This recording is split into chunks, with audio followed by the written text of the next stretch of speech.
Hello, I'm Michael Redmond, professional Go player. In this video, I'm going to show you a game from the 31st International Amateur Pair Go Tournament. And this was called the Matsuda Masatake Memorial in memory of Mr. Matsuda, who made great effort to promote Go and Pair Go. And this game was from the second round, and the pair with the black stones was Nakamura Taiko and Michikawa Iori from Hokkaido. The pair with white was Arai, Naoko, and Nishikawa Takatoshi. And they were from Kinki area, which is close to Kyoto, Osaka, Nara. If you've been a tourist in Japan, you've probably been to those places. So to get into the game, so this is going to be a very modern game in which we'll see some direct 3 points. And black immediately invades the 3 point. This is the pattern that we see a lot nowadays. And white played this move. So this is a point where white could have played away. For instance, anywhere on the left side would be a reasonable looking move. And a popular move for white would be to jump into the 3 point, of course. In the game, white continued here. This is also a common joseki that is played a lot recently. White plays one hane, and this sets up the attachment here. Black pushes through. This is a point where black had 2 choices. Black could have captured the 1 stone, like this, in which case white would play here. And if black captures this stone, white can continue like this. Black might leave that because, for instance, in this kind of variation, capturing the 1 stone on the lower side is interchangeable with capturing the stone on the left side. So it's not as if that's a big problem for black. If white connects on the left side, black can capture 1 stone on the lower side. So this is one way black could have played, but when the latter is good for black, actually it's quite common to play as black did in the actual game. When black cuts here, white is going to squeeze and capture the 1 stone. Black gets a cut here. And at this point, the ladder is relevant. So if white can capture in the ladder, as I will show on the review board, if this ladder works, this is okay for white. In this case, the ladder is going to hit that stone that black has in the upper right corner. So white can't do that. When the ladder favors black, the move that white plays is this knight's move, which reduces the danger. It's a good shape for white. And black continued with this move on the left side. So in this variation, black has succeeded in reducing white's potential on the left side of the board, and it's not a bad direction of play for black. So I would be happy playing with black at this point. White invades the 3-3 also. In this direct 3-3 invasion, when black plays the knight's move here and white attaches underneath, it can become one of the more complicated variations. So when black covered here and white bumped against black, now it would be bad for black. Let's show you on the board. If black covers here, white will capture the 1 stone. Locally, it's a slight advantage for white when white captures the 1 stone here. It's just that white has such a good shape, living shape on the right side of the board, where black was actually hoping to make some territory. It's good direction of play, and it's also a very good local shape for white. So this was probably good for white. And black extends here in that case, in which case white will push through and cut here. So this is the game variation, and it becomes very complicated. At this point, the move that black chose to play is one of the more difficult to understand variations. I'm going to show you a more easy to understand variation, or at least I hope so, in which black plays the diagonal move. So this is the Tetsuji here, setting up to play a hane on the right. So if white extends here and keeps on extending, then black will play here and have an advantage there in the corner. In this case, this would be good for black, with white having a lot of weaknesses on both sides. So what white does is white is going to play a hane here, and this is setting up a ladder. So if black cuts here, white can play here, threatening black on the left side of the board, And if black plays here, this is going to be a ladder. And if black does stuff like this to try to avoid the ladder, it's going to become very, very painful and difficult for black. So I'm not going to go into this variation too deeply. I'll just suffice to say it's bad for black. It's a bad idea. So black has to protect at this point. And there's the easy way to do it and the complicated way to do it. I'll just show you the first move of the complicated way, which is to play here. And white plays here, black plays here. In this case, white has a forcing move here, and black has to answer on the right side. And it becomes a complicated race to capture. So I won't go too deeply into this one. But instead, I will suggest that black should just connect here. And this is the relatively simple way to resolve this complicated joseki, which is because it's a direct attack against white's corner. If white answers on the outside, black can play here.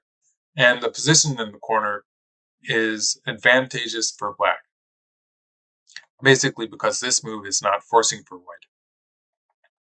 So white actually has to play from the corner like this. And this will capture the 3 black stones, but when black cuts here, black is able to sacrifice them on a small scale, like this. And black will extend on the side, and probably extend on this side too. Black has relatively strong positions on both the upper side and the right side. And white has cut in the center, but it's not clear whether white is going to be attacking any black stones, or maybe that group that white has in the center will come under attack. So I'd say this is playable for black.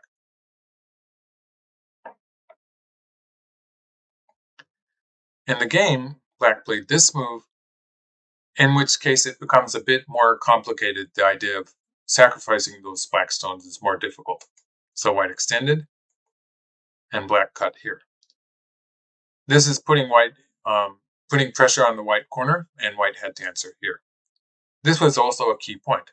So if black had taken this vital point in the corner, then white would have been able to play this variation, which sets up a ladder again. So this would be bad for black, with white capturing the ladder, maybe squeezing first. This would just be bad for black. So black answers in the center. This way, black avoided the ladder, but white got to play this important point. And it's really difficult for black to save those stones on the upper side. This is a point where maybe black should have just given up those 4 stones by playing from the center. So playing from the center here, if we look at the whole board position, it's a really important move. White can capture these black stones here, but black can continue here. And the virtue of this is it gives black great shape in the center of the board. It also is looking to, for instance, let's have white play some move on the right side. If we look at the upper side, this is a forcing move. And if white leaves it, black can capture 5 white stones like this. So that would be bad because the corner is not alive either. And white would answer it. But black has already closed off the upper side this way. It means that black has got a lot of extra squeezing out of this sacrifice of 3 stones. So this would be successful.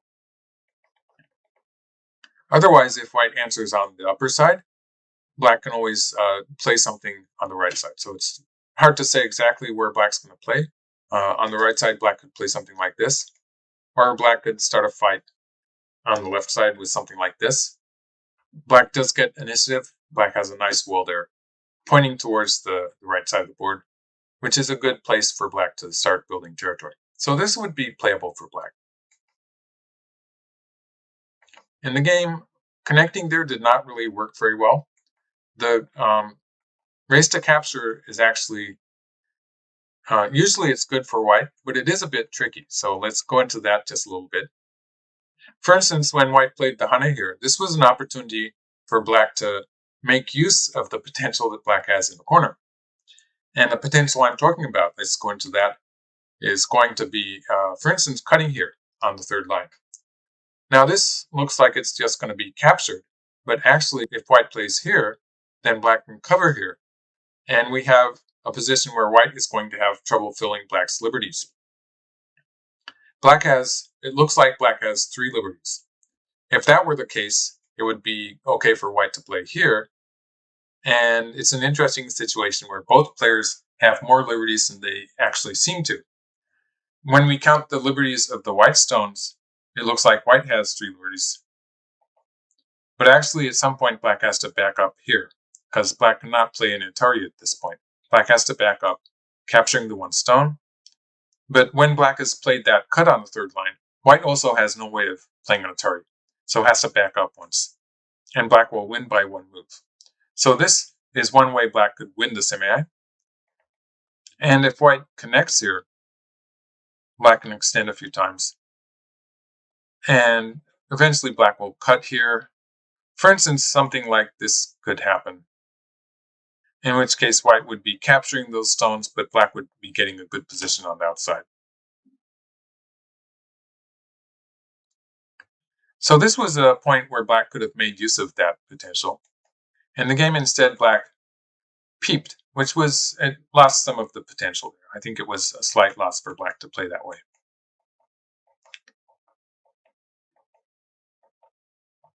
And the fight in the center of the board continues.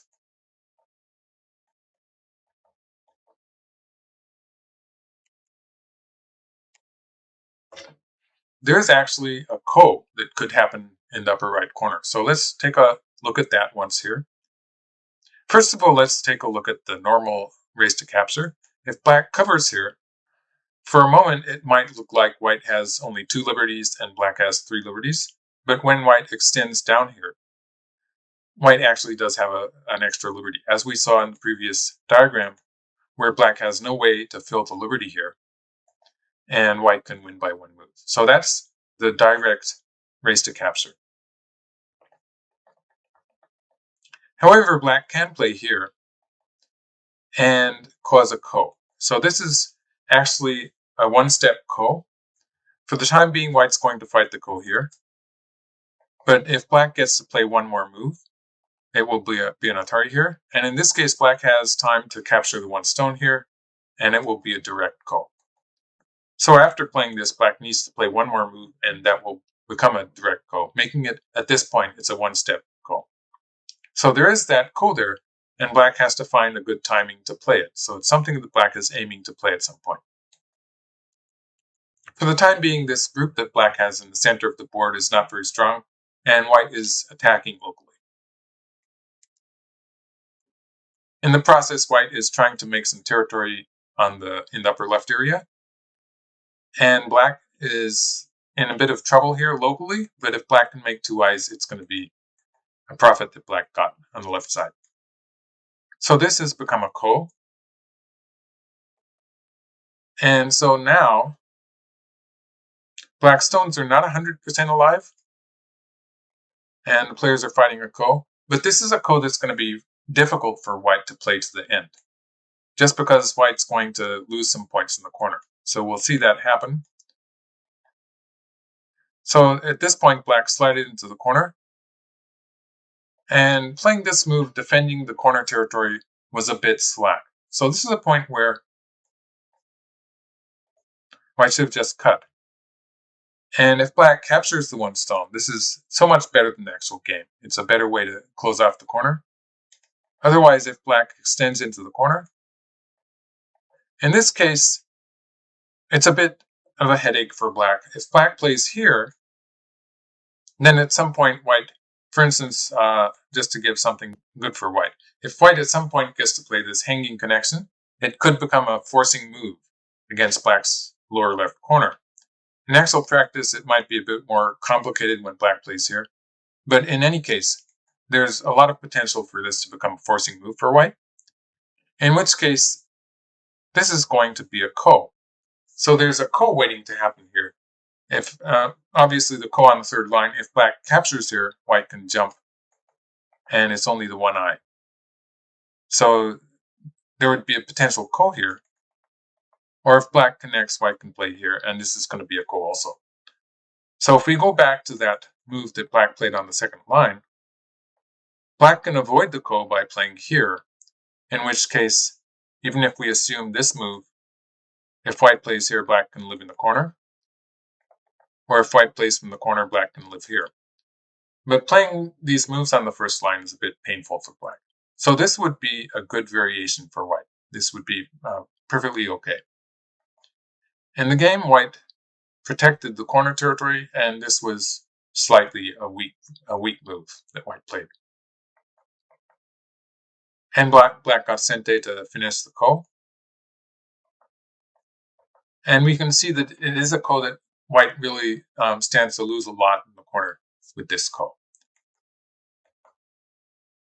So it probably would have been reasonable for white just to capture the one stone, but white continues playing the ko threat. Black plays here. So black played once here and covered on the side. This is also a way to live. Actually, black could have escaped in the ladder. Black could have played it this way, in which case white probably would just squeeze. And that would not be a disaster for white, I guess. In the game, black covered on the side, and the ko continues. Actually, this was, since it's such a difficult ko for white to win, this was an opportunity for white to play away. So if white had, at this point, just sacrificed those stones in the center, that would have given white an extra tempo to play something towards the right side. For instance, something like this on the right side. It doesn't really matter that black can capture two stones in the center. They're not all that big. So in this case, white would just sacrifice those stones and maybe play something on the side here. And it would not be that much trouble. So in the game, white continued the ko, but didn't have the good ko threats that white needed. This was very big, but black's capture in the corner. And at this point, the game is looking good for black.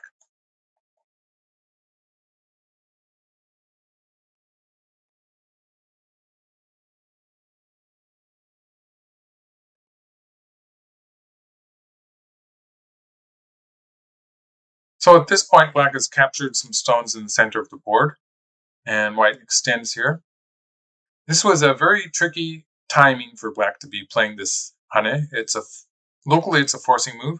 Actually, pushing through here in the center is a pretty big move for white. So let's show that on the other board. If white pushes through here, and if black connects the one stone here, white can actually save those two stones in the center. And it doesn't really look like it can be saved, because if white connects here, black cuts here, and that's no good. Or if white plays here, black cuts here, so that's no good either. But actually, white can push through here, and black has no way to continue. So if black cuts on this side, white can play here to capture the 4 black stones. Or if black cuts on this side, white can play here. Same result. So white captures those stones. This means that when white pushes through here, black has to answer on this side. And it would be a good point for white to switch to the lower side, which is actually bigger than those stones in the upper left corner. I'd say the upper left corner is something close to 25 points, but the lower side is actually, even if we just look at the territory, it's bigger and is starting an attack on the black group in the lower right. So this would be a good way for white to take advantage of that forcing move that was not forcing in the upper left. But white answered it, and black got to connect here. So when black extends here on the lower side, black has a fairly solid lead at this point of the game. White played once here. It's a good point for us to take a look at the status of this black group in the lower left corner. If white tries to kill it with this move, black can attach here. And there's 2 ways white might try to continue. White might try pushing through here. If black plays here, this would work, in which white can play here and take away black's side. So this would be good for white. But actually, black can avoid that by playing here and cutting on the second line and capturing the one stone there are interchangeable. They're miai. So like this. Black can either cut here, white has to connect, or black can capture the one stone. So that's how that did not work. Otherwise, if white pushes through here, black can play a forcing move here, And if white captures the one stone, black can capture three white stones here. So that didn't work for white either. So it turns out this black group in the corner, the lower left corner, is alive. White invades here. At this point, white really has to accomplish something here locally. White doesn't have enough territory to win the game. So white only has that territory in the upper right area, and black has some good territories in other parts of the board. So I'd say black has a slight lead here, but it got exciting in the lower side.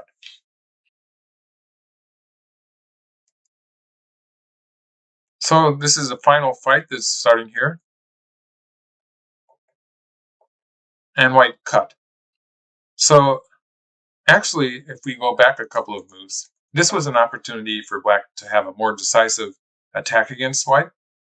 So if black had played review board, if black had played just some move like this, for instance, white's idea is that white can win by one move, by pulling a liberty in the center. So black has only 2 liberties, and white has 3. So that is why black in the game chose to play here to extend the black liberties in the center of the board. Actually, black could have played a Hane once. So this fills one of white's liberties. And for instance, if white plays here, there's no way for white to continue extending liberties. Or if white plays here, again, there will be no way for white to continue playing on the lower side, and black will win by one move. So white's only move is to cover here. Black continues with this move. Again, white has only 2 liberties, and white's only continuation would be to play here. The other option might look like it's here, but in this case, black can play this way, and now there's no way for white to extend liberties. White has only 2 liberties. So white has to play down here, and then black could play in the center. So in this variation, white has to do something with this group on the lower side, and white's only option would be to go after this one black stone here, in which case locally this is working for white, because if black answers on the left, white can, if black answers on the right, white can answer on the left, or if black answers on the left, white can cut on the right here. So locally this is working, but if we look at the overall position, black can play here, which is a forcing move, threatening to capture the 2 stones. And black can cut off that group of 7 stones in the center. And white is in a lot of trouble here. With the center group is pretty much dead, and white has a weak group on the right side. Black is not yet dead in the corner. On the whole, this trade was okay for black.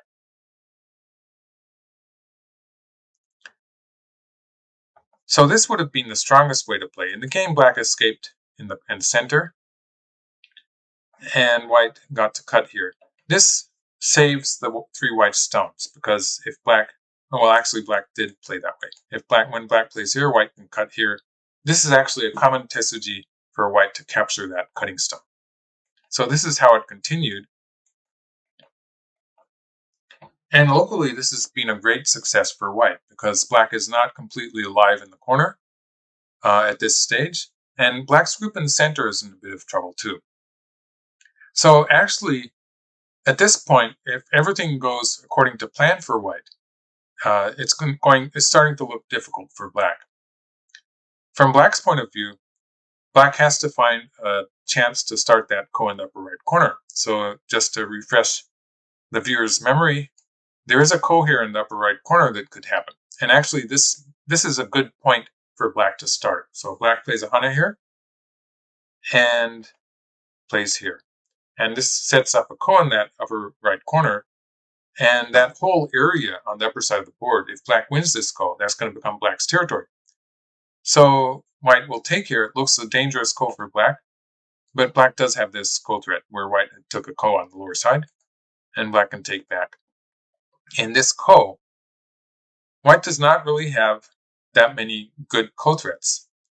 It could develop into a trade where white kills black in the lower left corner and black captures white in the upper right corner. Or white could cut here, in which case black could continue with this ko. And now it's a direct ko in which black takes first. So again, this is going to be an opportunity for black to kill white in the upper right. So this kind of trade would probably be good for black. And the upper side is bigger. So this was an opportunity for black to play this ko, and black would have had chances in this fight. In the game, it continued like this. This is starting to look bad for black because although black is alive in the corner, there still is that cut on the second line. So if white cuts here, this is not clearly safe for black. White can play an Atari here, and this is going to be a ko. So that's one problem. And also black's group in the center is in a bit of trouble. So without that ko and upper right, it's just a bad variation for black. So even at this point, at some point, black has to find a good time to play the ko in the upper right corner. But maybe it's getting a bit late at this point. So the game continued like this. And it's a bit painful for black. So black is alive in the lower right corner, but the whole lower side has become starting to look like white's territory. And the center with this, the center is in danger too.